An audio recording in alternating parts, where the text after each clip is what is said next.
Glórias a Deus. Um bom dia a todos. Graça e paz da parte do nosso Senhor e Salvador Jesus Cristo.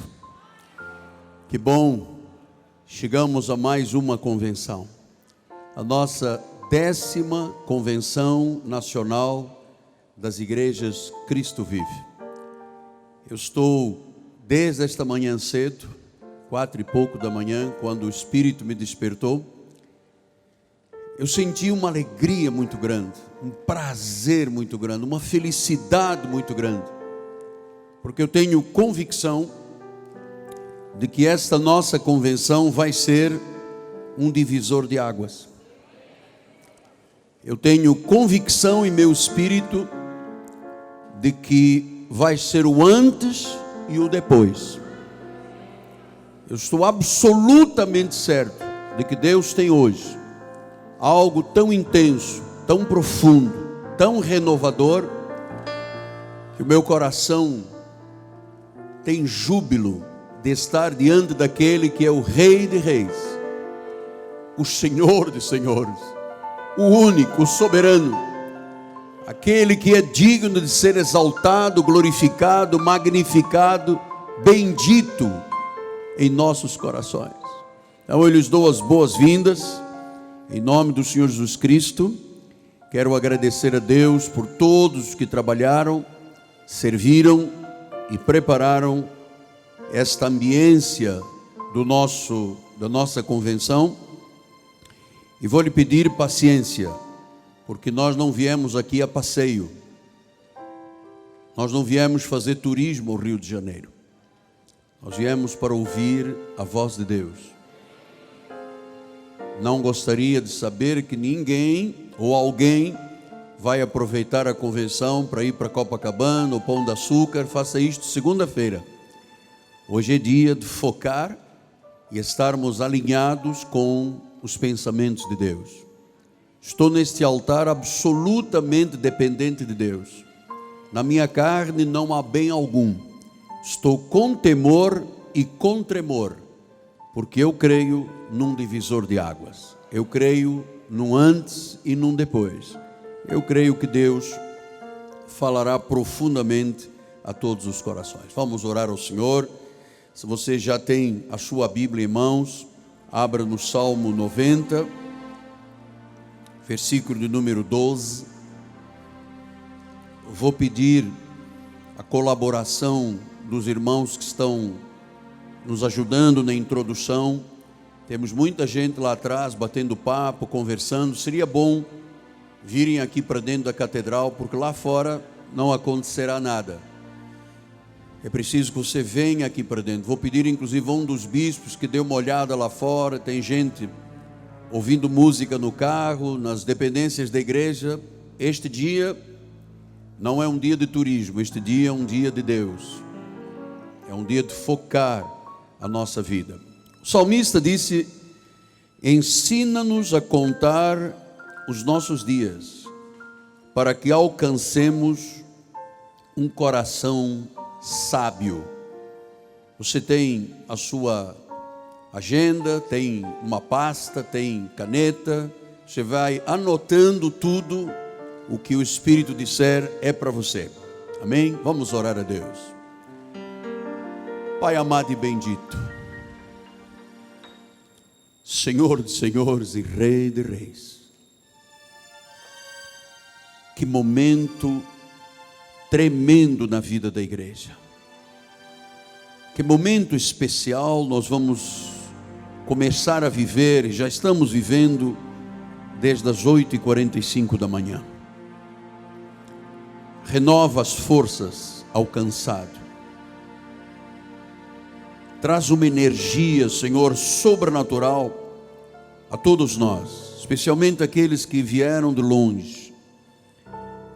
Dá-nos a capacidade de estarmos focados durante este dia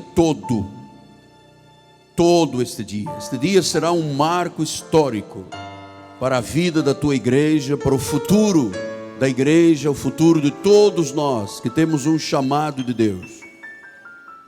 Estamos com a Bíblia, estamos debaixo de uma unção do Espírito Santo, Estamos com temor e com tremor, porque precisamos, urgentíssimo, de ouvir a Tua voz e seguir as diretivas do Espírito Santo. Então, Senhor, eis-me aqui, absolutamente dependente da Tua vontade. Eu não serei capaz de fazer ou dizer coisa alguma. E que ninguém olhe para o altar para ver o Miguel Ângelo. Miguel Ângelo aqui é pó. O Miguel Ângelo desceu do pedestal há muito tempo. O Miguel Ângelo diminuiu para que o Senhor Jesus Cristo cresça e seja Ele a falar. Isto é uma convicção que eu tenho em meu coração. Em nome de Jesus. Em nome de Jesus, fala-nos, Pai. E todo o povo de Deus diga amém, amém e amém. Graças a Deus, graças a Deus. Quero dar um aplauso. Graças a Deus. Antes de eu entrar na primeira questão, nós temos 4 temas para estudar durante estas 3 horas e 45 minutos que o nosso diretor de missões me ofereceu. Antes de eu começar a falar do projeto que Deus tem para a nossa vida, deixa eu lhe dizer uma coisa do meu coração com muita sinceridade. Eu não sei se alguém, em algum momento da vida, nas suas relações ministeriais, foi capaz de olhar para você e dizer: eu te amo no amor do Senhor.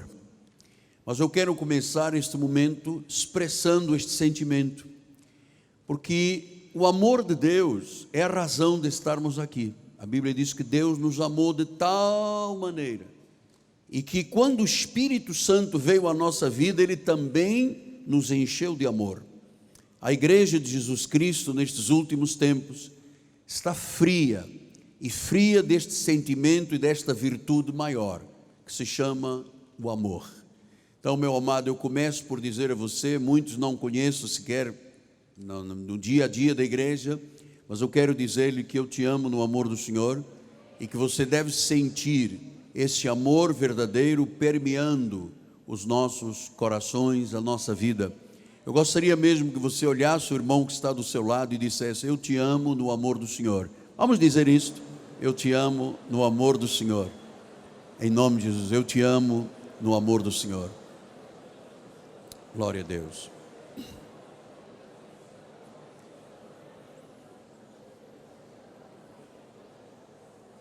Amém.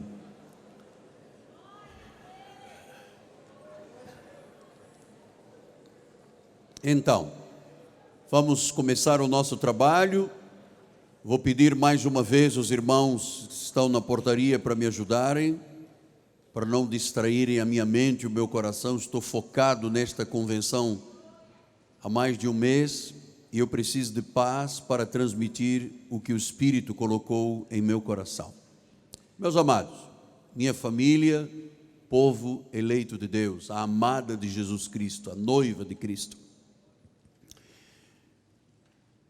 No meu coração há uma expectativa de que durante o tempo que aqui estivermos, e esse tempo é agora de manhã e logo mais, eu quero ver o agir de Deus em nossas vidas. E eu creio que este tempo que nós vamos viver aqui vai afetar o teu dia de hoje, o teu amanhã, o teu futuro, o resto da tua vida. Eu sei que há irmãos hoje que precisam de uma graça muito grande. Eu preciso de uma graça muito grande. Você precisa de uma graça muito grande. Eu começo esta convenção falando-lhe em sinais, prodígios e maravilhas e milagres de Deus. E milagres de Deus. Nós precisamos hoje de uma graça maravilhosa na nossa vida. E esta graça lhe dará forças, amado, especialmente para que você, que é um líder, é um pastor, é um ministro de uma nova aliança, amado, nunca te deixes por vencido. Eu creio que esta é a maior graça que nós podemos ter. Nunca te deixes por vencido. Porque vivemos dias tão difíceis, que são os dias dos últimos tempos. A sociedade está esboroada. A sociedade geme, olhando e querendo ver a revelação dos filhos de Deus.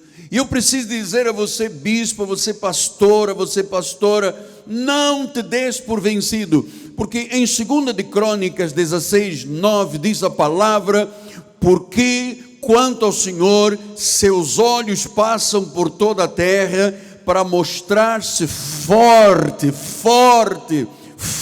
para com aqueles cujo coração é totalmente dele. Você sabe que o Espírito Santo tem zelo por nós. Deus não quer coração dividido. E disse que os olhos de Deus estão passando nesta hora, nesta catedral, porque Ele quer se mostrar forte. O Senhor está atento ao que ocorre na minha vida e na sua vida. O Senhor quer dar forças àqueles que confiam totalmente nele. Amados, Deus nos deu uma missão. Foi Ele que nos chamou. Isto não é de moto próprio, isto não é humano, isto não é carnal, isto é um chamado de Deus. E claro, se Deus nos deu uma missão, você tem que saber que na sua missão você terá lutas, dificuldades, crises, pedras, ventos. E eu sei que às vezes você diz: oh, não há saída. Mas eu quero lhe dizer que lutas, dificuldades, crises, ventos e pedras são parte natural da vida de um ministro do Evangelho. E nós estamos aqui para nos prepararmos para esta grande missão. Por isso eu quero dizer: nunca te des por vencido. A bispa Ana me levou às lágrimas com a sua oração, quando ela começou a contar um pouco da minha história, desde lá da Ilha do Governador. Eu era um garoto, literalmente um menino de 25 para 26 anos. Mas sabe, eu sempre tive esta certeza da minha missão. Eu não caí aqui de paraquedas. Eu não era um homem desempregado e disse: como eu não tenho nada para fazer, vou virar pastor. Você não está aqui porque não tinha nada para fazer na vida e virou um pastor. Você está aqui por uma determinação de Deus. Por isso você não pode se dar por vencido em nada. Você sabe, a Bíblia fala de um homem muito importante na Bíblia, chamado Noé. Noé tinha todas as razões para estar desanimado.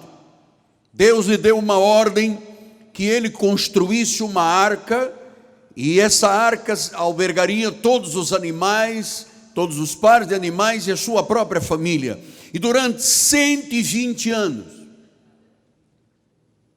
eu estou lhe falando em 120 anos, ele se levantou todos os dias para construir a sua arca.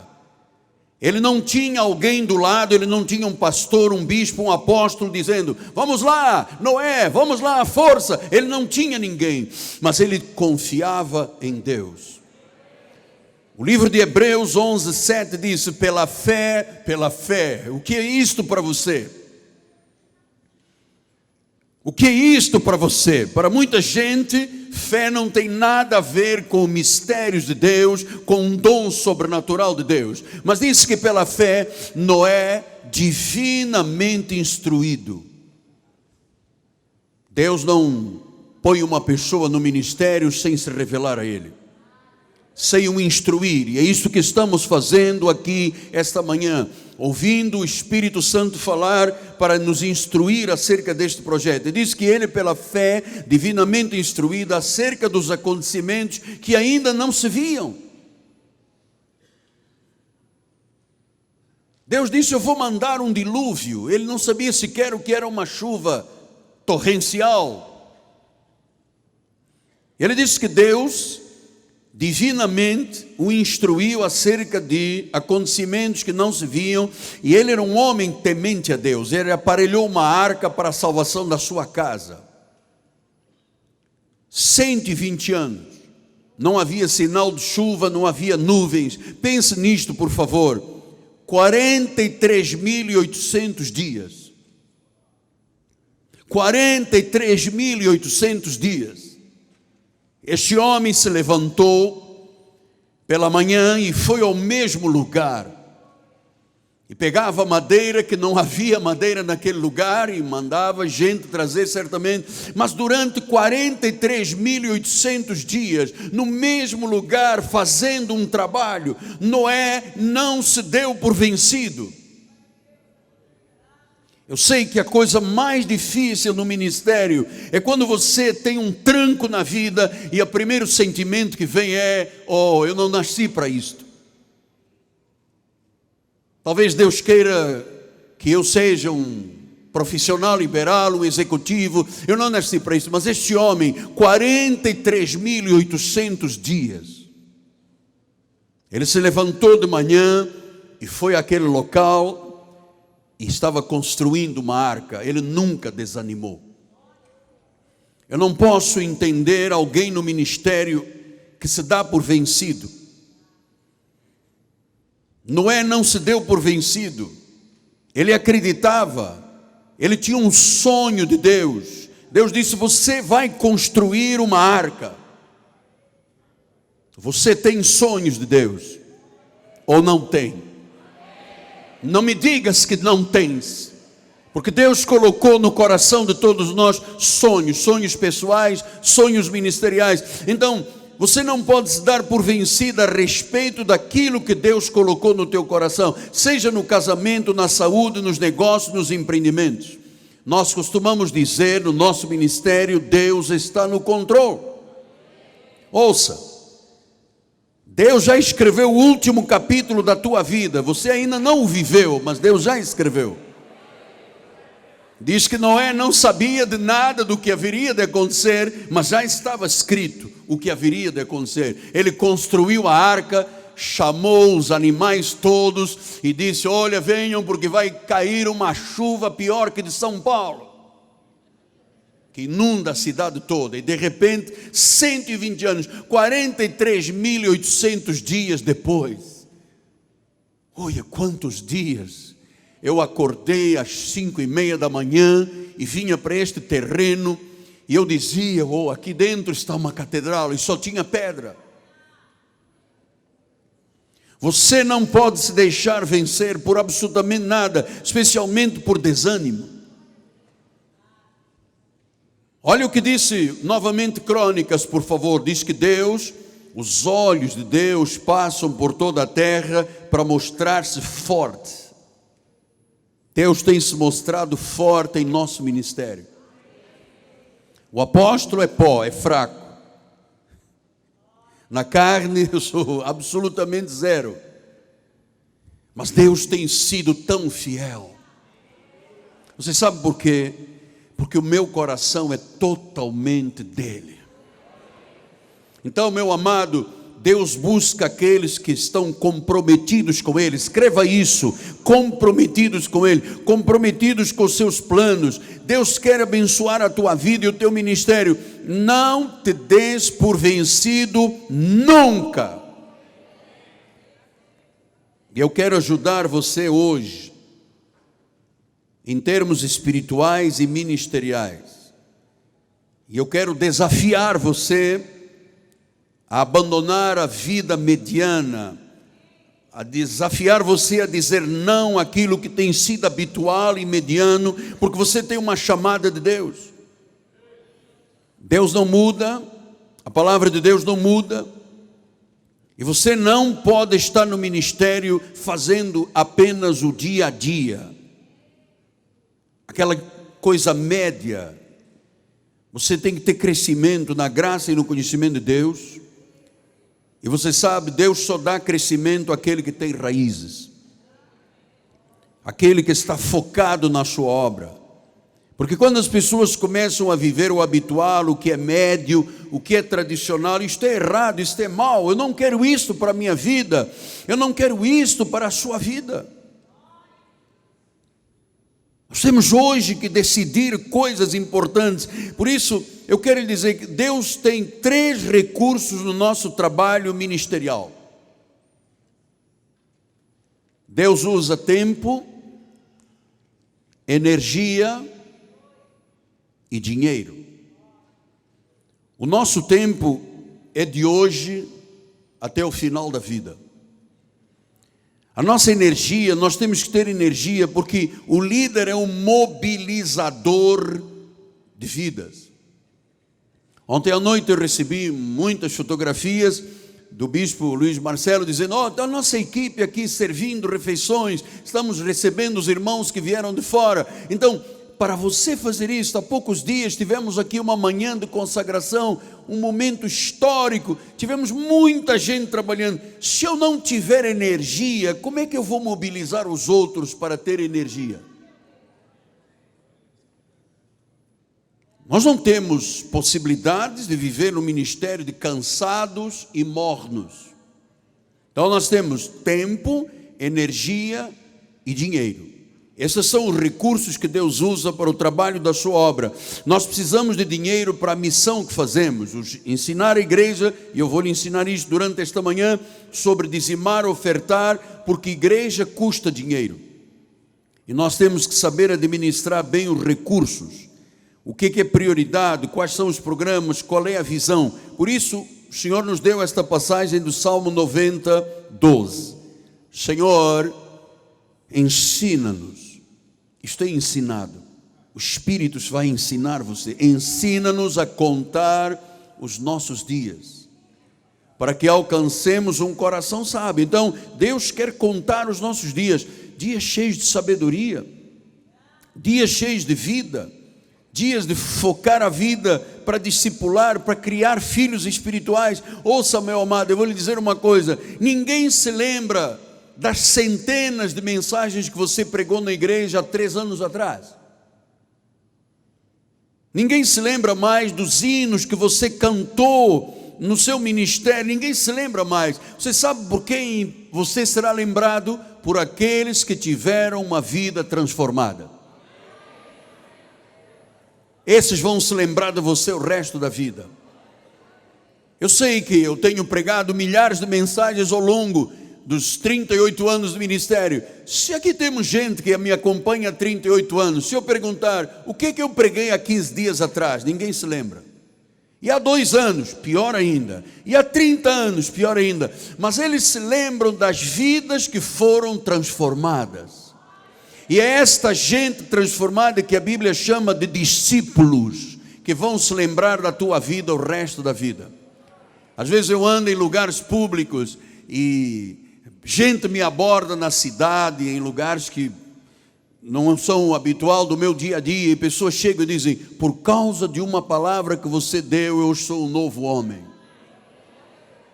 Então não pense que as pessoas vão guardar aquelas mensagens poderosas, os hinos que você cantou, que você pulou, bailou na igreja. As pessoas vão se lembrar dos filhos que você produziu na obra de Deus, das vidas que foram transformadas. Então, viver bem é viver com sabedoria.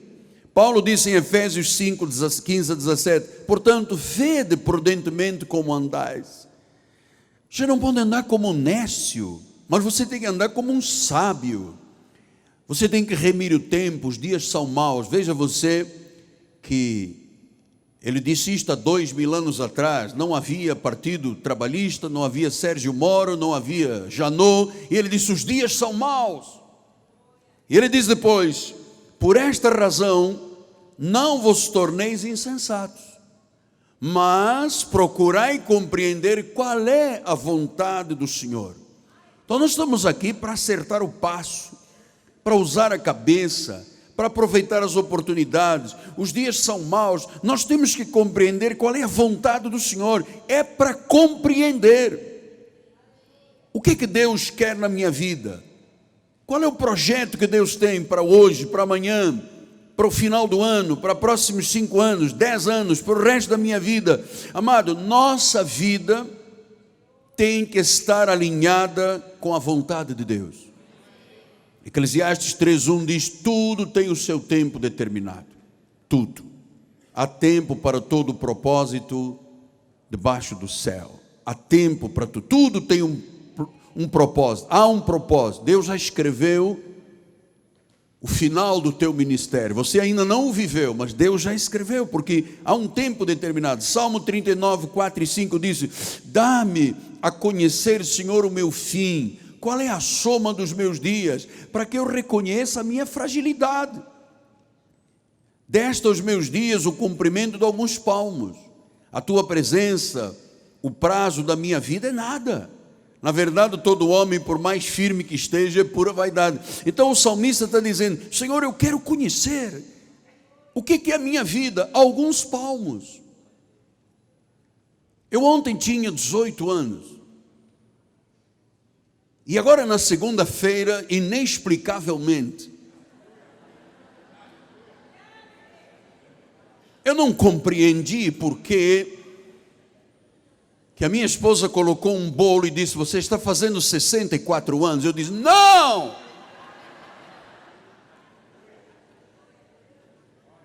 Por quê? Porque a Bíblia diz que são apenas alguns palmos. Alguns palmos. Então a vida é curta, ela tem que ser vivida sabiamente. Por isso nós precisamos de entender os 5 pilares que vão sustentar a nossa vida a partir de hoje. As âncoras, aquilo que será o guia, a pedra de apoio. E algumas coisas que eu vou dizer aqui vão ser absolutamente surpreendentes, porque eu vou trabalhar com a sua vida pessoal e com a sua vida ministerial. E volto a dizer, isto é fruto de 38 anos de ministério. A partir deste ano, nós estamos dando ênfase, e o bispo Zé Carlos daqui a pouco vai mostrar, as entradas dos programas de rádio e televisão, todos começam por dizer 38 anos de ministério. Porque eu não conheço muitos ministérios que tenham chegado até esta hora. Então, nós precisamos de tratar agora de assuntos muito íntimos, que nunca ninguém lhe falou certamente, mas que serão pilares para a sua vida. Primeiro eu quero começar com a sua vida particular e pessoal, o seu calendário de vida. Primeiro pilar: você precisa de ter um dia de descanso a cada 7 dias. A cada 7 dias você precisa ter 24 horas em que você se desliga, se abstém das coisas que fazem parte da sua vida primária. Porque você precisa buscar forças para ser uma pessoa mais efetiva durante os outros 6 dias. Então você precisa de entender o que significa descansar. Durante toda a minha vida, eu não conhecia isto aqui. Paulo disse em Hebreus 4, 9 e 11, portanto resta um repouso para o povo de Deus, resta um catapausis, ele disse, porque aquele que entrou no descanso de Deus, também ele mesmo descansou das suas obras como Deus das suas. Esforcemo-nos, catapausis, anapausis, ou seja, repouse e tenha o desejo de repousar. Então, eu queria dizer-lhes que para você viver um ministério efetivo, você não pode ser um homem cansado e doente, uma mulher cansada e doente. Você tem que se esforçar por ter este descanso. Eu sei que isto é surpreendente, estou aqui para falar de trabalho e começo por falar de descanso. E uma das coisas que eu aprendi, e isso estou fazendo religiosamente, de 1 ano e meio para cá, 2 anos efetivamente, há 2 anos atrás, eu entrei num colapso físico. O meu coração tinha 3.000 extrasístoles diárias. Ele batia 3.000 vezes mais do que o normal. Porque eram 24 horas por dia, 7 dias por semana, 30 dias por mês, 12 meses por ano, corre. E um dia eu fui diante de um cardiologista e ele disse: bispo, o senhor vai morrer. E começou a dizer: olha, quando alguém te chatear, toma este negócio, põe debaixo da língua. Quando você for para casa à noite, tome esse, põe em cima da língua. Depois, se você não estiver bem, cheire. Depois coma, depois bebe. Eu disse: uau, eu tenho recursos espirituais. Eu não posso ficar preso ao cardiologista. Eu gosto muito dele, é uma pessoa maravilhosa, mas eu tenho um Deus que é o meu médico. Então o Senhor me disse que eu tinha que descansar. E descansar significa tirar da tomada, repousar passivamente. Eu precisava de entender isto, porque eu era um homem extremamente estressado. Até na pregação. Eu não sabia dar pausas, eu não sabia dar tempo. Eu subia ao altar e disparava a metralhadora. E Deus disse: anapauses, descanso. Catapause, deseje descansar. Deixa eu lhe explicar uma coisa.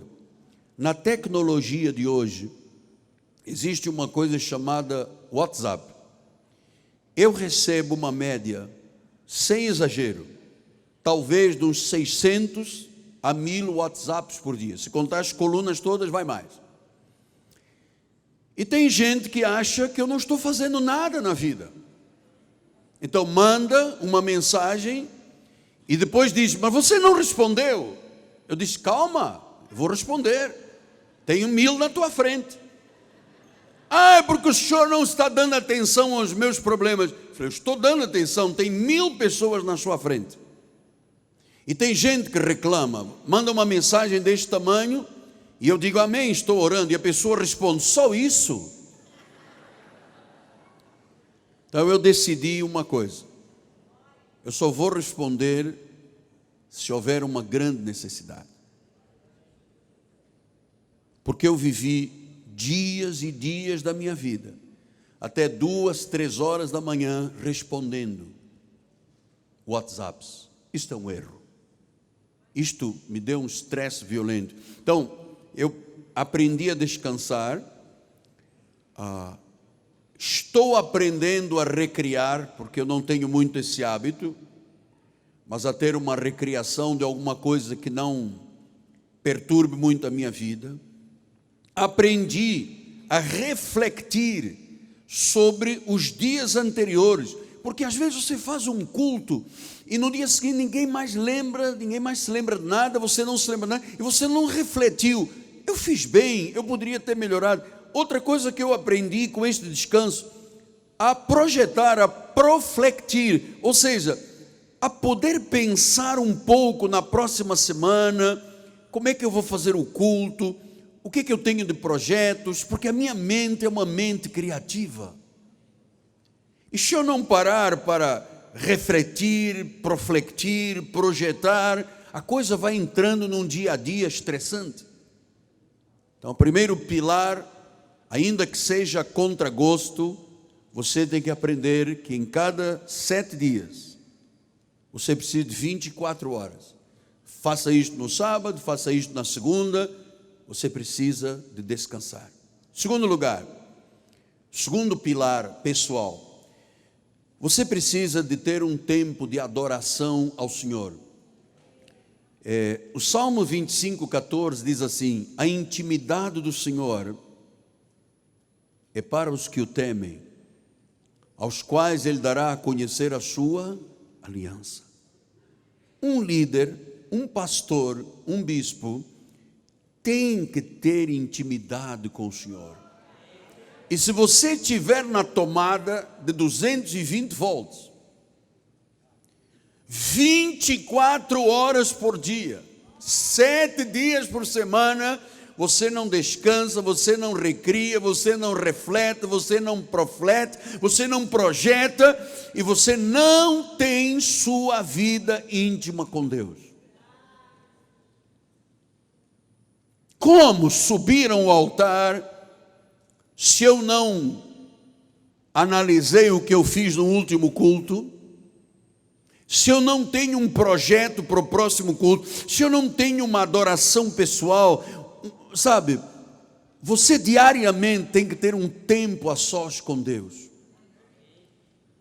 Você semanalmente tem que criar dentro do seu coração um momento de adoração e louvor a Deus. Você sabe, eu acordei esta manhã e um dia desse um irmão me mandou um hino muito bonito do Anderson Freire, é esse nome. E eu achei aquele hino tão lindo que eu pedi depois ao bispo, nós vamos cantar. E eu repassei isto para muita gente. E uma bispa me escreveu e disse, bispa Lídia me disse, apóstolo, como é que o senhor sabia que eu precisava de ouvir esse hino? Acalma o meu coração. Muita gente foi tocada, você sabe por quê? Eu amo os louvores ao Senhor. Eu nunca me escondi dentro do meu gabinete, deixando o louvor correndo e depois aparecendo, como a maioria dos pastores faz. Ficam no gabinete, não gostam do louvor e aparecem depois para a pregação. Então, eu aprendi a ter, primeiro, vida íntima com Deus. E vida íntima com Deus você não tem ligado em 380 volts. Você tem que separar. Você tem que ter um tempo. Você vai lá no teu escritório, se abstém de tudo, desliga o telefone, não ouve o cachorro latir, e você fica diante de Deus. Sabe, intimidade não é para bater papo com Deus, é algo que você cria de estar íntimo com Deus. Essa questão do louvor, você sabe, o líder, o pastor tem que ser o exemplo de que ele ama o louvor. E você, para amar o louvor, você tem que ser uma pessoa de louvor e adoração pessoal. Muitas madrugadas de sábado para domingo, além do rosto no pó, eu no meu escritório, eu fico sozinho de madrugada. E eu fico lá louvando e dançando na presença de Deus. Eu acho que o meu vizinho que ouve algum barulho deve dizer, esse pastor é louco. Ele fica dançando sozinho porque a luz reflete numa parede branca, ele deve ver o meu corpo lá. Mas você sabe, eu amo a intimidade com Deus. Eu amo o louvor. Eu amo o louvor da igreja. Então, você tem que ser uma pessoa de adoração pessoal. E mais do que isto, você sabe, nós precisamos como pastores e líderes de anualmente, pelo menos anualmente, estar com a igreja, com os músicos. Nós temos aqui na igreja uma apostila de louvor e adoração. Eu dei este curso, eu pessoalmente. Eu vim aqui vários dias. Depois tivemos um workshop de um sábado inteiro. Porque para mim louvor não é cantilena.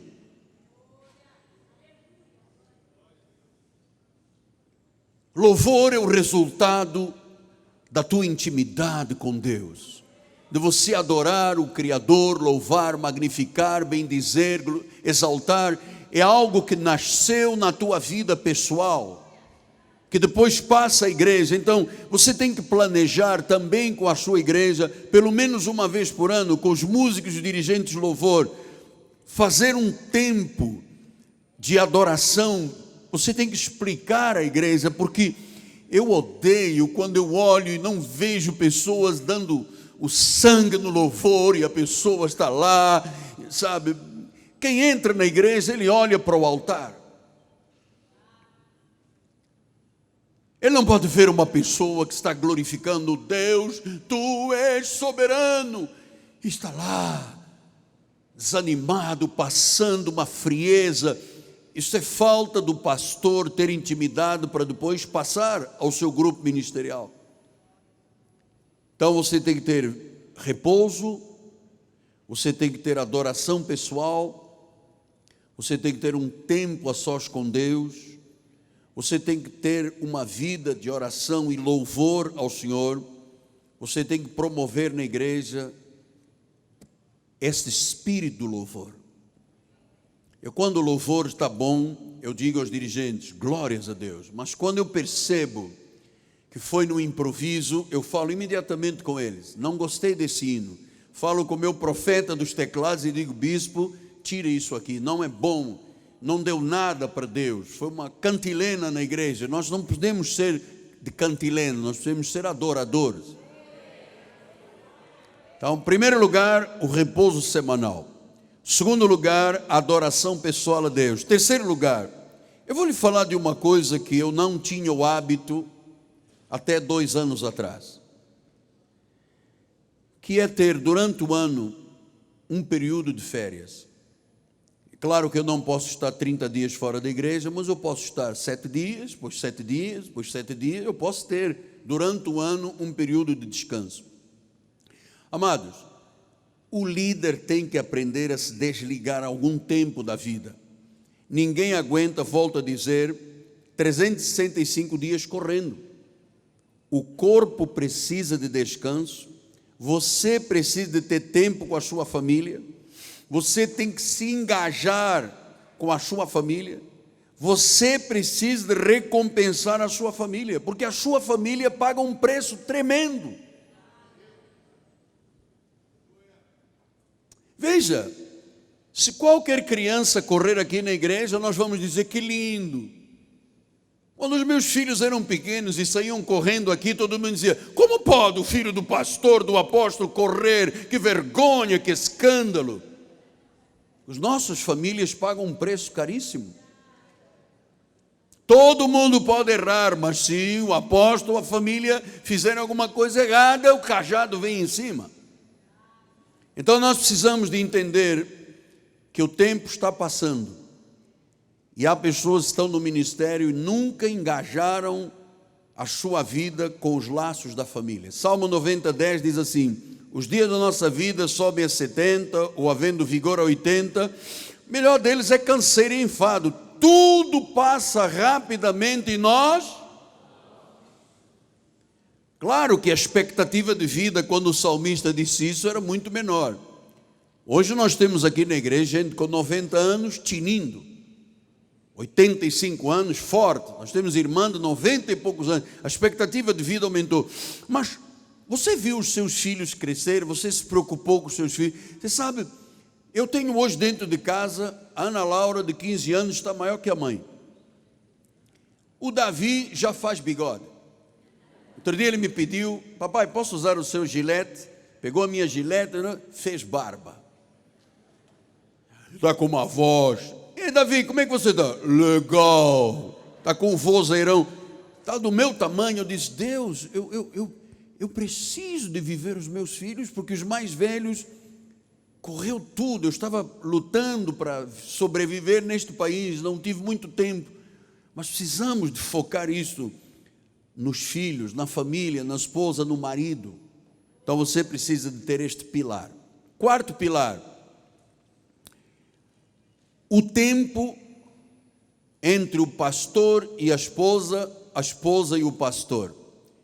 Nós temos pastores cuja esposa não tem chamado de Deus, e nós temos pastores que o pastor e a pastora têm chamado de Deus. Ouça o que eu lhe vou dizer, minha amada. Você é uma esposa de um pastor, você tem uma oportunidade e um desafio grande para a tua vida. E foi Deus que te deu esta oportunidade. Você é esposa de pastor, você tem um privilégio sagrado. Só 2 pessoas disseram amém. A esposa de um pastor tem um privilégio sagrado. Ela é a esposa de um pastor. Então, meu amado, minha amada, aceite a missão que Deus te deu, adapte-se a essa missão, proteja a sua vida privada e lide com as críticas. Esta é a função da mulher do pastor também.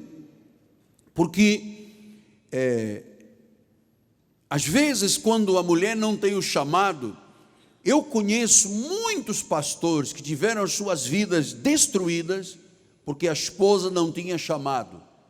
E ela nunca se sentiu com um privilégio sagrado: sou esposa de um pastor.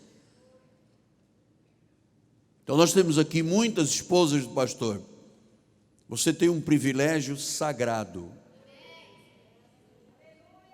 Ser esposa de um pastor é um privilégio sagrado. Então, meu amado, minha amada, eu quero falar um pouquinho disto porque existem muitas contendas e como as pessoas não têm estes pilares, também não entendem muito bem o que a Bíblia diz a respeito dessa situação da mulher. Provérbios 24, 3 diz assim: com a sabedoria edifica-se a casa e com a inteligência se firma. Então, eu já recebi pastores de fora no meu gabinete, em que a pastora dizia assim, o pastor fulano de tal, ele não dizia assim, o meu marido, o meu bem, o meu amado, dizia assim, o pastor, aí o pastor olhava e dizia assim, a missionária. E você sabe que antes de ser pastor e missionária, as pessoas são marido e mulher. Então nós precisamos entender que isto sim é um pilar da vida pessoal. Você tem que pensar que o marido e a esposa e o marido têm que se amar, têm que se respeitar, têm que estreitar laços para serem exemplo na obra de Deus. Tem que ser exemplo. Quantos pastores estão aí de rastos por causa da mulher? Isso faz lembrar aquela fábula, o leão, rei da selva, mandou um anúncio para toda a selva. Eu sou o leão e no dia 25 vou me casar. Convido todos os animais da selva para virem ao meu casamento. No dia do casamento chegou o rato. Passou um cheque e disse, felicidades, leão, meu irmão. Está aqui o meu presente de casamento. Aí o leão olhou para aquele rato e disse, espera aí, eu te chamei para o meu casamento, mas eu não te dei o direito de me chamar de irmão, eu sou o leão. E o rato disse, é verdade, eu quando me casei também pensei que era um leão.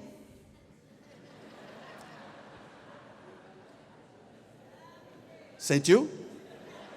Compreendeu? Ou não? Virou rato depois. Eu também pensei que era um leão. Então, Cantar de Salomão disse, 2:10 disse, o meu amado fala e me diz, porque eis que passou o inverno, cessou a chuva se foi, aparecem as flores na terra, chegou o tempo de cantarem as aves, a voz da rola ouve-se em nossa terra, a figueira começou a dar figos, as vides em flor exalam o seu arame, levanta-se, querida minha, formosa minha, venha, estou-me a vir. Então, você sabe, Salomão ensinou regras de convivência amorosa. E às vezes isto seca dentro da família. O indivíduo vai falar de amor e não vive o amor. A esposa que deveria ser porta-voz desta mensagem não é.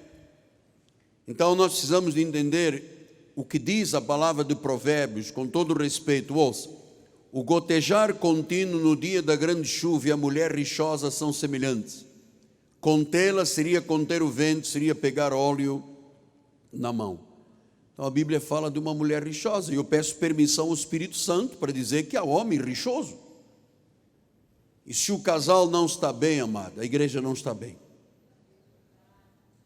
Por isso é um pilar da vida pessoal. Estou lhe falando da vida pessoal. Provérbios 29:11 diz, o insensato expande a sua ira, mas o sábio, afinal, lhe reprime. Então está falando mulher rixosa, está falando de homem insensato. Provérbios 31:10 e 12 disse, mulher virtuosa, quem achará? O seu valor muito excede finas joias. O coração do seu marido confia nela. Eu já recebi vários líderes no meu gabinete, onde o marido disse, eu não confio na minha mulher. A mulher disse, eu não confio no meu marido. Então, versículo 12, ela lhe faz bem, ela não lhe faz mal. Todos os dias da sua vida, esta é a função da esposa do pastor, do diácono, do presbítero, é fazer bem ao marido. É fazer bem ao marido. Então, de vez em quando vem uma pessoa, manda um bilhete, apóstolo, dá um toque no altar, porque temos aqui casais que não tem vida conjugal há 6 meses. Então eu vou dar um toque. Irmão, quem não tem vida conjugal, levante a mão.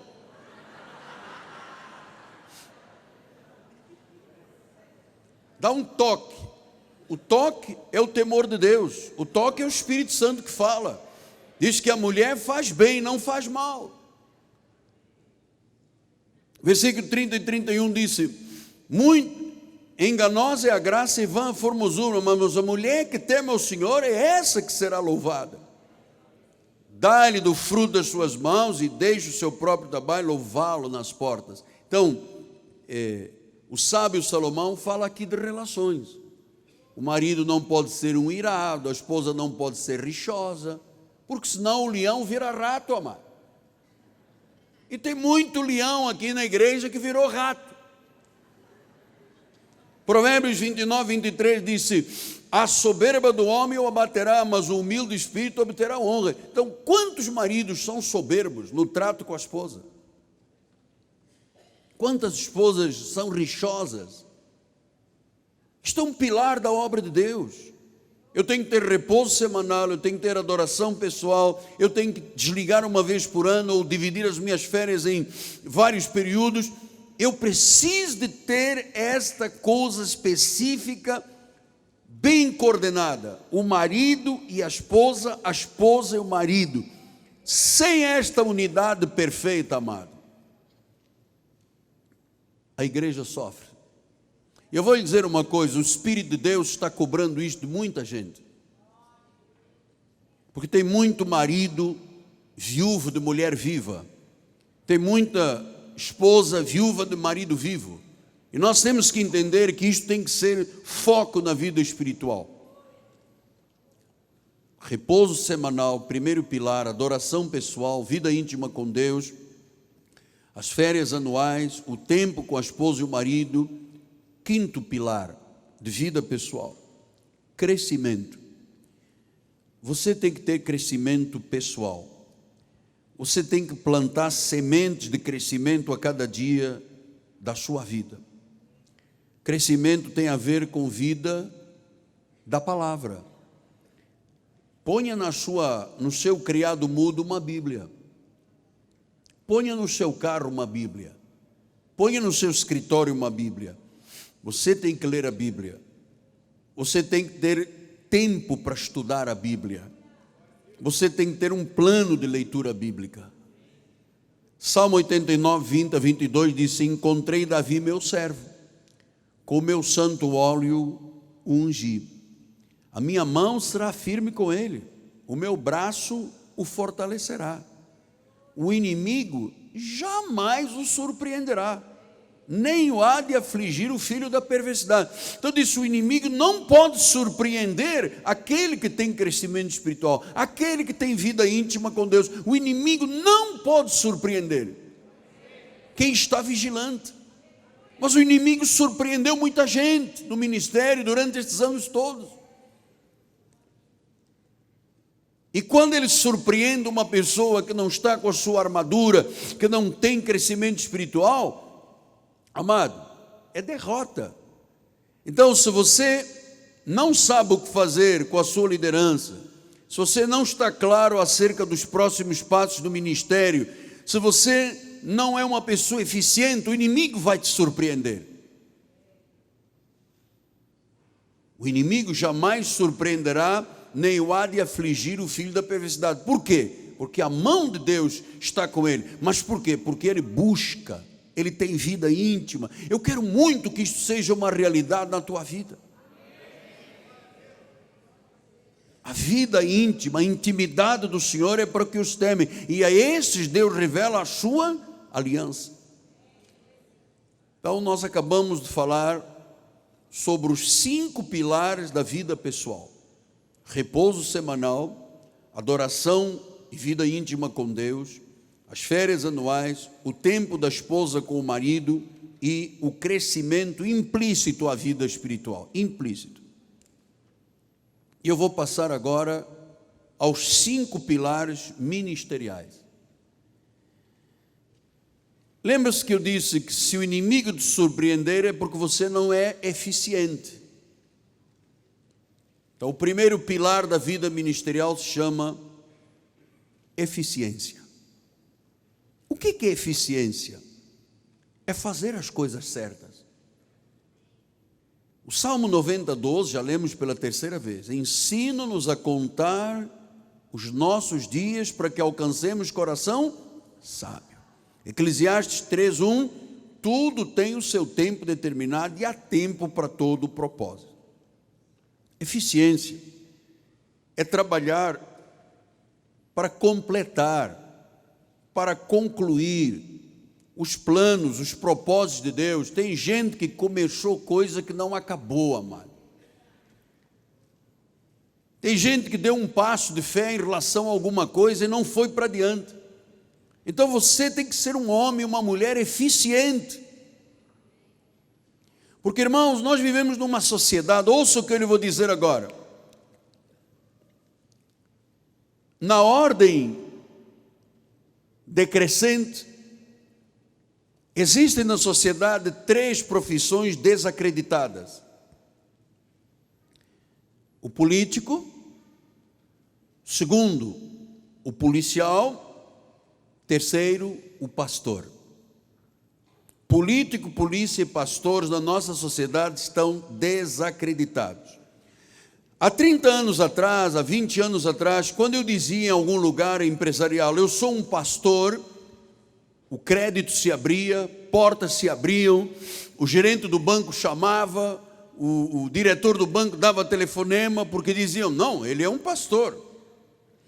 Eu me recordo que nós fizemos negócios grandes aqui, bispo, de milhares e milhares de dólares, desde estúdio de televisão, a construção disso tudo. Nunca ninguém me pediu um cheque pré-datado. Eu assinava e a pessoa dizia, não, é o pastor, ele vai cumprir. Eu nunca dei cheque pré-datado para ninguém. Eu nunca assinei um contrato dizendo, se não cumprir vai ser penalizado. Mas nunca. Hoje não. E você sabe por quê? Porque o ministério está desacreditado. Os ministros estão desacreditados. Por quê, apóstolo? Porque se fazem pastores de um dia para o outro. Outros se auto-intitulam pastores. Outros fundam igrejas para mercantilizar. Amado, eu vou lhe dizer uma coisa, isto é macabro. Isso é um falso espírito. A Bíblia diz que o espírito é santo. Então a eficiência, o político está desacreditado, o policial está desacreditado, o pastor está desacreditado. Por quê? Porque a igreja perdeu o sentido de igreja. As pessoas começaram a adulterar o evangelho de Cristo e a credibilidade desapareceu. Então eu vou lhe dizer algumas coisas fortes. Amado, eu de vez em quando ligo a televisão ou ouço numa rádio, não tenho muito esse costume, eu não sou fofoqueiro, mas às vezes eu vou lá e eu vejo, o que este homem está fazendo é evangelho ou é magia negra? Porque eu vejo líderes que são filhos do ódio, bruxos, feiticeiros. Amado, eu tenho visto nos canais privados, existem uns, eu não vou dizer nomes, vocês conhecem melhor que eu, mas tem uma gente aí vestido de pano de saco, que tem ódio, a unção do ódio, a unção da vingança, e este homem se intitula apóstolo, e pastor, e profeta, mas isso é dramático. Onde está a eficiência? A Bíblia diz que nós somos ministros de uma nova aliança. Agora, sabe o que eu descobri? Muita gente não tem um chamado ao ministério. Tiveram a motivação errada. Não tem noção do que é eficiência. Isto não honra Jesus. Olha o que Jeremias 8:9 disse: os sábios serão envergonhados, aterrorizados e presos. Eis que rejeitaram a palavra do Senhor. Que sabedoria é essa que eles têm? O ano passado, sentava-se aqui do meu lado esquerdo um rapaz, e a toda hora ele dizia: eu vim para cá porque eu quero que o senhor me consagre pastor. E mandava pão de queijo, e mandava presentes. E eu olhava e dizia: gente, esta pessoa não é normal. Não é normal. A postura da pessoa, você percebia, não era normal. E foi. Como eu não ordenei ao ministério, ele disse: então vou abrir a minha igreja. E abriu uma igreja. Nós tivemos aqui na igreja um rapaz, sabe, naquela onda de consagrações. Quando eu vim descobrir, ele era aposentado da Marinha como louco. Foi consagrado aqui a pastor. Depois que viu que não tinha hipótese, nós descobrimos que era a vida dele, ele foi abrir uma igreja aqui na outra rua e levou as irmãzinhas da igreja, algumas irmãzinhas com ele. Amado, era outro rapaz que era motorista de praça, levava irmãos para trás e para frente. Um dia ele disse: eu vou abrir uma igreja, convidou uns irmãos da igreja para o aniversário. Era uma igreja, amado, tinha eficiência. Isso é bruxaria, isso é magia negra, isso é filho do ódio, isso é o quê? Onde está a eficiência do ministério? Então, eficiência é o primeiro pilar. Um pastor eficiente, ele faz as coisas certas, ele começa, ele termina. Ele faz um plano, dá o primeiro passo, dá o segundo passo, dá e vai dando, porque ele é eficiente. Segundo pilar ministerial, vocação. Amado, vocação não é o resultado de desemprego. Então a pessoa está desempregada e diz: já sei o que eu vou fazer. Vou ser pastor. Nós temos aqui um pastor na nossa igreja que veio me pedir várias vezes: eu quero abrir uma igreja, não sei aonde. É aquele irmão que gostava de louvar aqui. Eu quero abrir uma igreja, Vila Cosmos. Eu disse, um dia eu chamei no meu gabinete e disse assim: amado, por que o irmão quer abrir igreja? Porque eu vou falar disto daqui a pouco, sobre a abertura de igreja. Ele disse: porque eu tenho muitas contas a pagar. Isto é bruxo, isto é feitiçaria, isto não é vocação.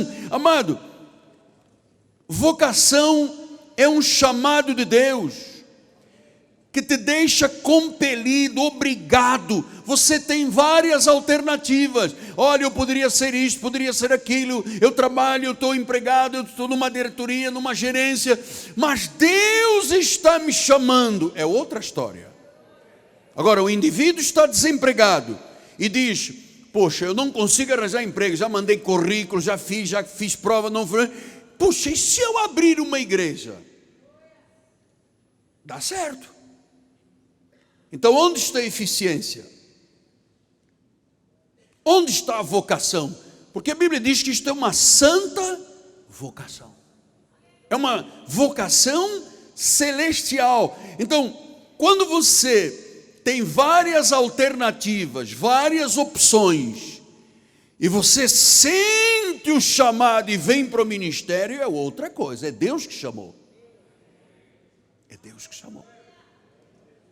Eu me recordo, quando eu fui chamado por Deus, graças a Deus, pelo bispo Roberto McAllister, eu era diretor de uma empresa. Eu ganhava 60 salários mínimos. Eu tinha motorista. Eu tinha carro da empresa. Eu tinha a minha vida garantida financeiramente. O dono me ofereceu 10% da empresa, mandou-me comprar uma casa na Ilha do Governador, porque Deus honrou tanto a minha vida naquela empresa que ele se apaixonou, a família dele se apaixonou por mim, me deram o que eu quisesse. Mas um dia o bispo disse: largue tudo e vai começar a igreja na Ilha do Governador. Eu larguei tudo e fui começar a igreja na Ilha do Governador. E eu me recordo que quando eu perguntei ao bispo Roberto, quem vai pagar o meu salário? Ele disse: você não quis ser pastor?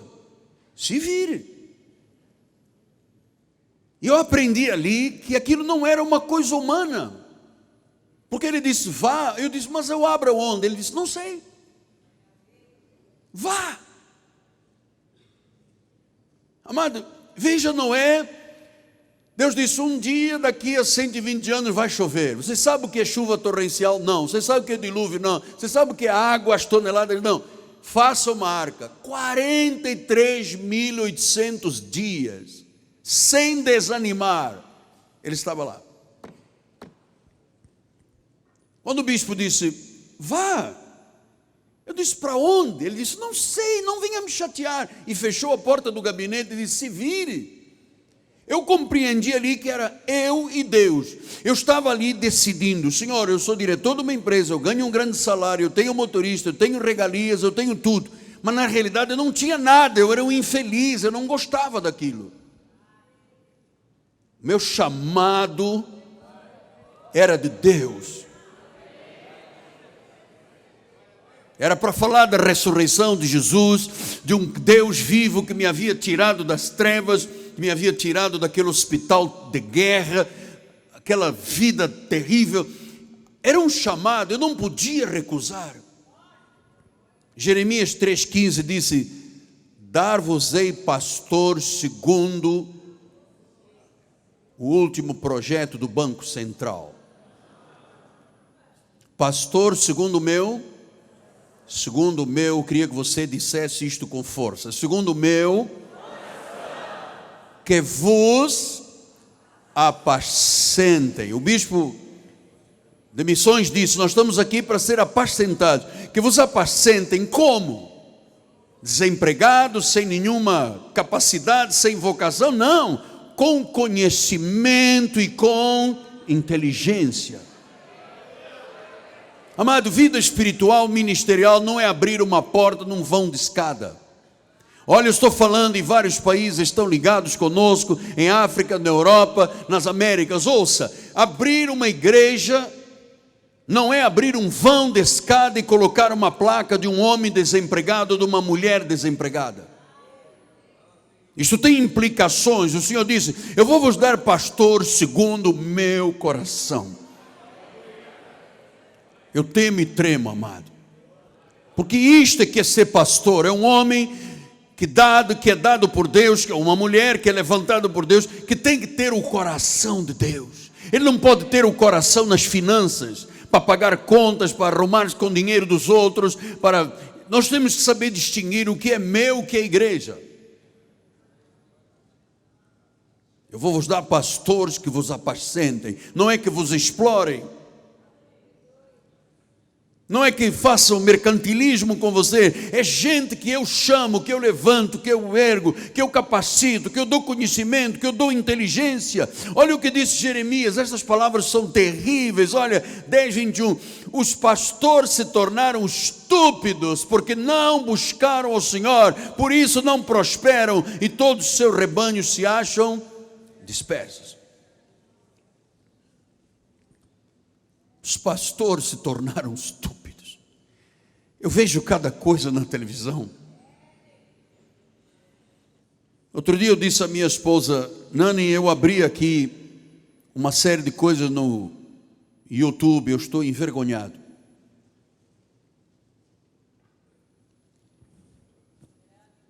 O que eu vi de guerra entre estúpidos não foi fácil. É assustador. Como um homem segundo o meu coração, que apacenta com inteligência e sabedoria, se presta a essa guerra miserável que está aí fora.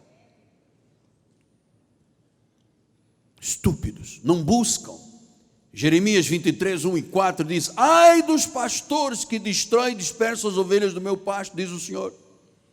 Portanto, assim diz o Senhor Deus de Israel: contra os pastores que apacentem o meu povo, vós dispersais as minhas ovelhas, afugentais delas, não cuidares. O pastor tem que cuidar das ovelhas. A ovelha chega, cheia de carrapicho, pata quebrada, lã com piolho, sofrida. E é o que eu lhe vou dizer outra vez, e não estranho lhe dizer isto pela segunda vez, porque é uma verdade. Ninguém se lembra dos hinos que eu cantei aqui, que eu botei as cordas vocais para arrebentar. Ninguém se lembra. Ninguém se lembra das horas que eu gastei preparando mensagens com teologia, com exegese, hermenêutica, homilética e originais grego e hebraico e não se lembra nada. Mas a pessoa que teve a vida transformada diz: você é meu pai.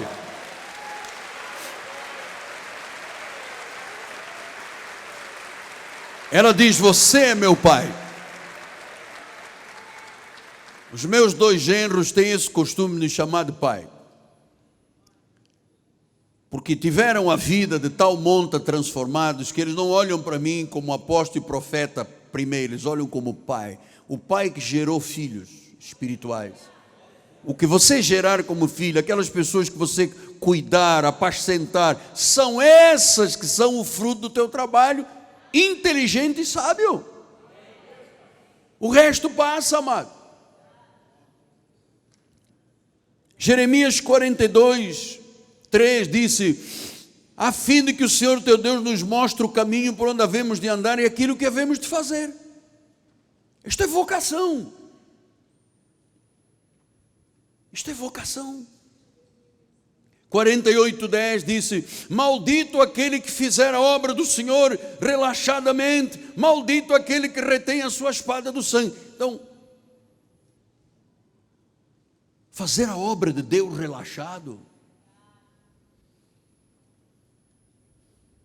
Pastor, diácono, presbítero, membro da igreja, ministro, bispo, nós não podemos fazer a obra de Deus relaxados. Deus quer algo novo para a tua vida. Jeremias 29:10 diz assim: quando pensei, não me lembrei dele, já não falarei no seu nome, então isso me foi no coração como fogo ardente, encerrado nos meus ossos. Amado, ministério é fogo ardente nos ossos.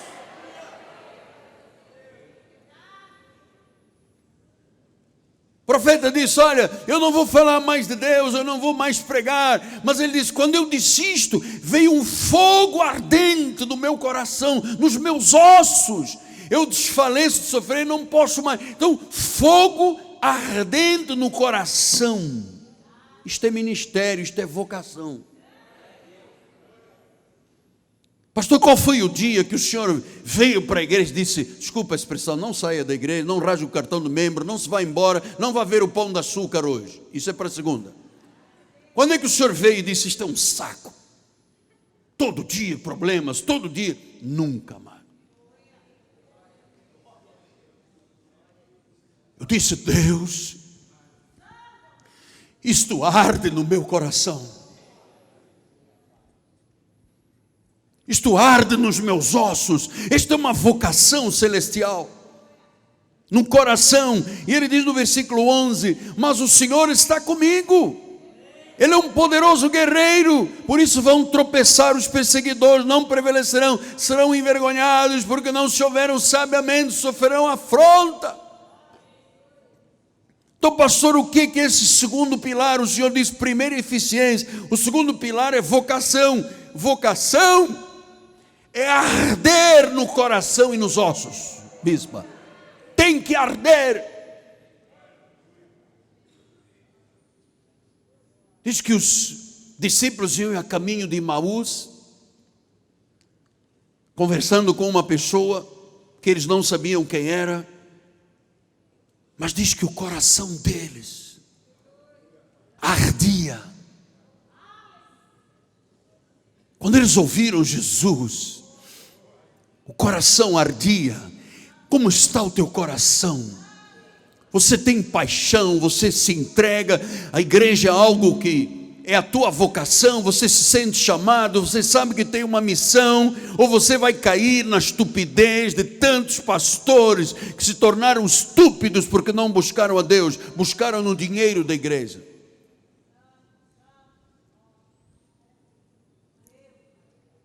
Tem que arder. O teu coração está ardendo. Eu não falarei mais, mas de repente veio um fogo. Eita ferro, um fogo.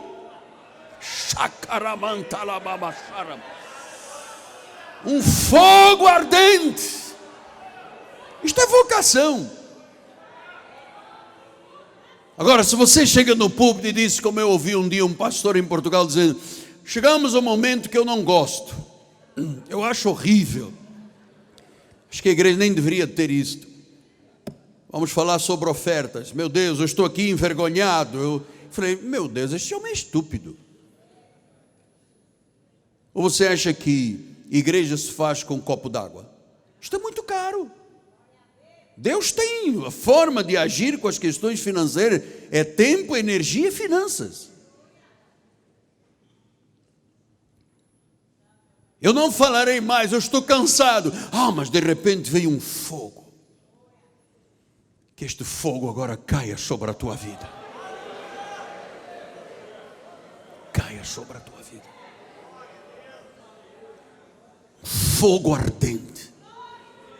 Isto é vocação. Não é o indivíduo desempregado, olha, eu não tenho nem, já tentei tudo, não tenho nada. Então eu vou ser pastor. Não, vocação é assim, eu tenho 1000 coisas para fazer, mas tem um negócio que me puxa para cá. Isso chama vocação. Vocação, diga vocação. Vocação.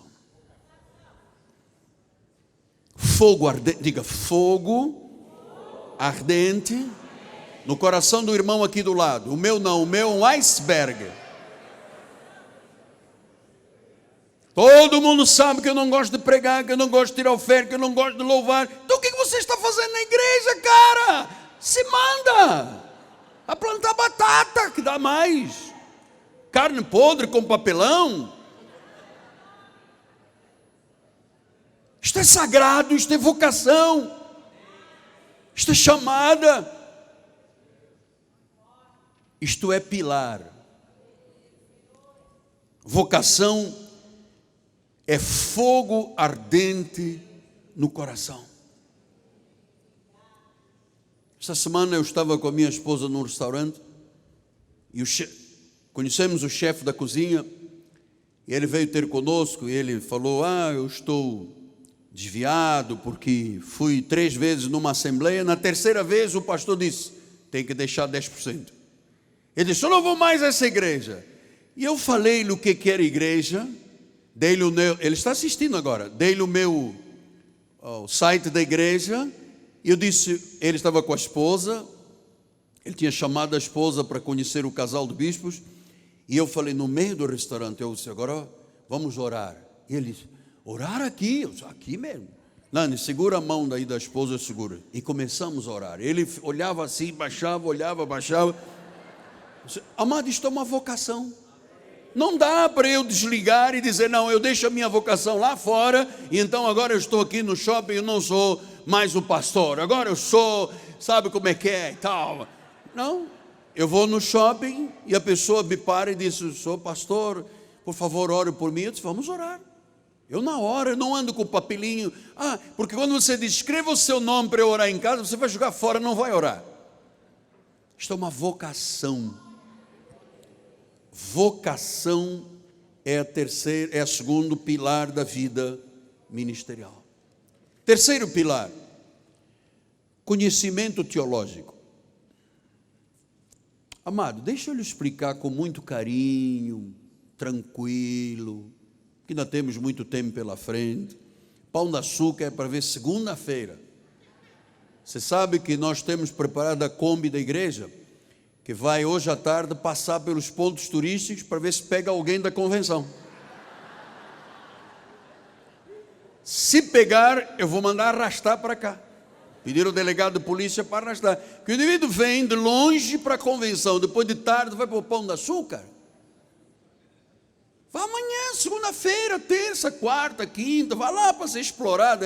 Agora, aqui não, você não pode, de tarde eu estou cansado, vou ver o Pão de Açúcar. Não faça isso, por favor. Tem que arder no teu coração. Se não arder, alguma coisa está errada. Vamos para o terceiro ponto, terceiro pilar. Conhecimento teológico. Você sabe o que eu descobri? Que alguns dos nossos ministros estão sem rumo na igreja. Entram na internet, vão ver o que os outros ministérios estão dizendo, criam uma salada, perdidos, não sabem para onde ir, porque diz assim, abençoado, graça e paz. Depois a mensagem não tem nada a ver com abençoado e graça e paz. Eu vou lhe dizer uma coisa, religião cristã sem a graça de Deus é venenosa.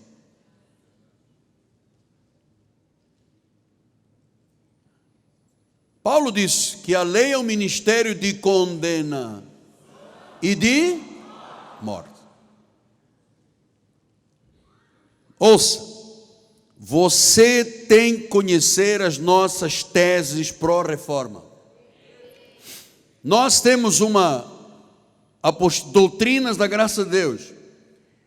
Quem não conhecer pelo menos estas básicas doutrinas aqui, predestinação, eleição, soberania, falso livre-arbítrio, dom da fé, os livros, se você não conhecer pelo menos as 14 básicas, você não é um pastor da graça de Deus.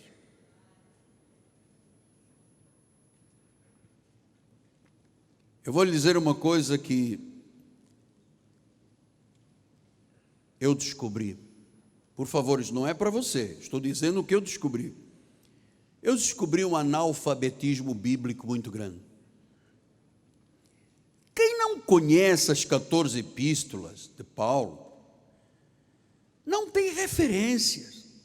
Quem não sabe o que é o novo pacto de melhores e superiores promessas, quem não sabe fazer uma exposição bíblica, quem não tem exegese, quem não sabe interpretar, explicar hermenêutica, quem não sabe mostrar a homilética, a pregação, não tem conhecimento teológico, ele vive numa confusão teológica.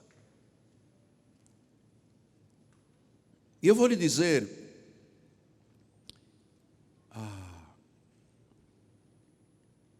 eu conheci pregadores com problemas emocionais tão grandes, que na realidade eles precisavam ser tratados. Não podem tratar o povo, porque beira as raias do estirismo, outros do estrelismo, outros do amadorismo, não têm preparo, não têm vivência espiritual. E eu vou lhe dizer uma coisa, talvez não tenham entregue a sua vida, a sua alma e o seu coração totalmente a Deus. Porque Deus diz que os olhos dele andam na terra procurando aqueles cujo coração é totalmente dele. Então, às vezes eu penso, eu olho às vezes um pregador e diz, gente, esta pessoa precisava de ser tratada. Não gerenciam as suas vidas emocionais, uma decadência familiar, não estão comprometidos com Deus, não têm maturidade, são preguiçosos, não suam a camisa, não se afadigam com a palavra. Você conhece essa expressão, afadigar-se com a palavra? Suar a camisa.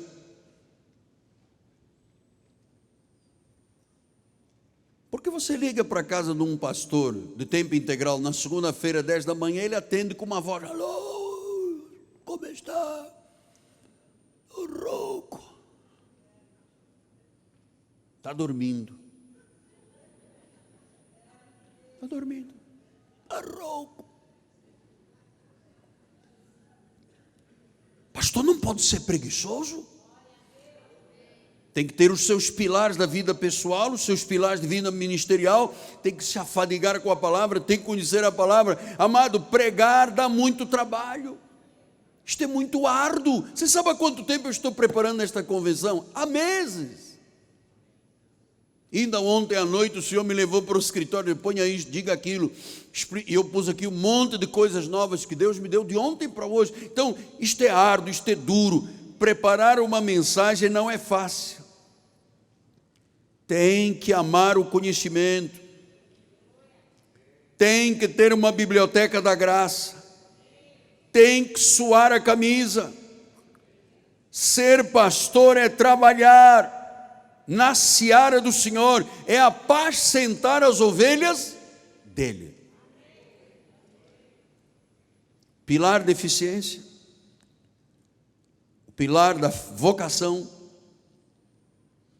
o pilar do conhecimento teológico. Quarto pilar, uma fé ousada. Uma fé ousada. Porque, irmãos, em Efésios 3,12, Paulo diz assim: pelo qual temos a ousadia e acesso com confiança mediante a fé. Fé ousada para agir e para ser usado por Deus. Pastor, o pregador, o irmão, o ministro tem que ter firmeza, tem que ter coragem. Ele está aqui numa missão, tem que ser ousado, porque só o ousado é usado por Deus. O covarde não é. O covarde não é usado por Deus. Tem que ter intrepidez. Então, amado, não tenha medo de fazer a vontade de Deus. Não tenha medo do que vai acontecer no Brasil. Não vai acontecer na tua vida nem no teu ministério. Você sabe por quê? Porque o Salmo 18:30 diz: o caminho de Deus é perfeito. O caminho de Deus é perfeito. Não pode falhar. Não pode falhar. É impossível. Possibilidade zero. O caminho de Deus é perfeito. Deus é fiel. Deus não nos deu espírito de covardia. Olha o que diz de Josafá em 2 de Crônicas 17:6. Tornou-se-lhe ousado o coração em seguir os caminhos do Senhor, e ainda tirou os altos postos ídolos de Judá. Tornou-se-lhe ousado o coração.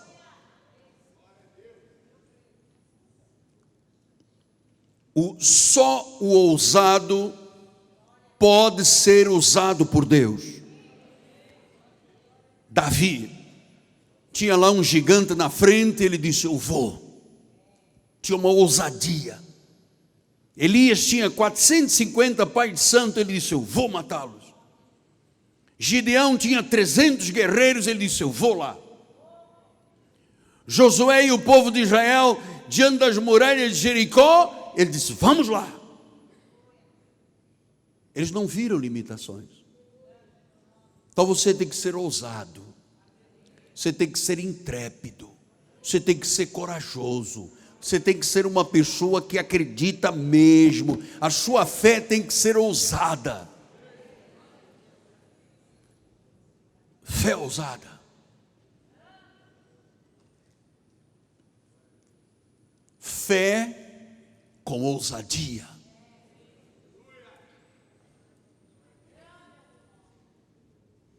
Não é com covardia, é com ousadia. Tornou-se o coração de Josafá ousado.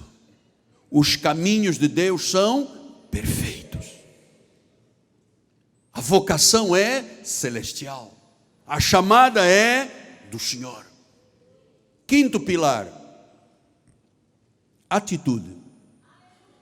Amados, nós estamos aqui para pensar no resto do ano, daqui a 5 anos, daqui a 10 anos, e Deus está levantando no teu coração propósitos. E você tem que se lançar nestes propósitos, você tem que ter atitude. Você não pode entrar e viver os padrões do mundo, porque os padrões do mundo dizem assim: olhe-se no espelho, veja quem você é. Saia da mesmice. Enxerga oportunidades onde os outros só estão vendo problemas. Não deixe o medo lhe parar. Pastor, mas espera aí, mas o senhor está vendo as atuais circunstâncias do Brasil. Eu quero lá saber das circunstâncias do Brasil. Ou eu confio lá nos governos e nos homens? Avance. Avance. E se você não avança, eu vou lhe dizer uma coisa. Há pessoas aqui hoje que estão com uma batalha forte nas profundezas do coração, se sentem amedrontados.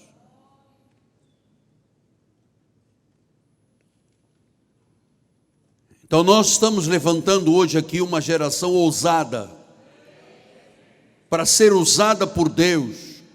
Você tem que se levantar, ser um líder de coragem, tem que aprender a enfrentar os gigantes em nome do Senhor. Você tem que ser um profeta que clama fogo do céu na presença dos opositores. Você tem que ser um guerreiro que alcança a vitória. Você tem que avançar mesmo com as muralhas. Quantas bênçãos você vai perder de Deus por não ser um homem, uma mulher ousada? Quantas oportunidades você vai perder? Então muda a sua maneira de ver a obra de Deus. Amado, há pessoas que estão perdendo a vida porque não são ousados. Sem uma dose de ousadia, não se vê o sobrenatural. O incomum não se torna comum. Aí eu termino esta primeira fase dizendo: não tenha medo de fracassar, ouse. O ousado nunca será desamparado. O ousado será usado por Deus. Ousadia é honrada por Deus. Ousado. Vamos construir uma catedral. Sim, mas o terreno, precisamos de um terreno. Os 10 mil metros mais sagrados do Rio de Janeiro estão aqui, 10 mil metros quadrados. Compramos. Vamos começar a construir. Disseram que o terreno era maravilhoso, 3 metros já dava para as fundações. Primeiro trator que entrou aqui, bateu aqui, era uma rocha terrível, que vinha do centro aí do santuário até lá em cima. Nós cortamos estas rochas todas, foi quase um ano cortando rocha. 990 caminhões de pedra grande, de mão. Muitos dias, amado. Houve um momento, eu já contei isso aqui na igreja, era tanto desespero que um dia disse aos pastores: eu já volto. Peguei o passaporte, fui para o aeroporto, peguei um avião e fugi para Portugal. Era tanta guerra em cima de mim, era o homem dos tratores me xingando, era cobrança, aí não havia dinheiro, era o plano Collor, eu fugi. E quando eu estava lá no meio de Portugal, num hotelzinho, dormindo, eu ouvi uma voz assim: o que você está fazendo aqui?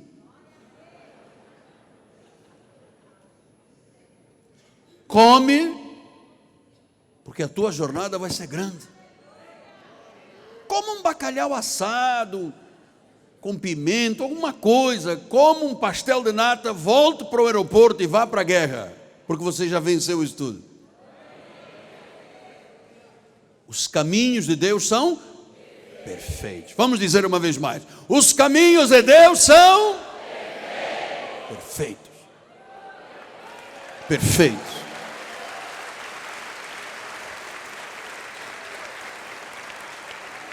Não tenha medo de ousar, porque só o ousado é usado por Deus.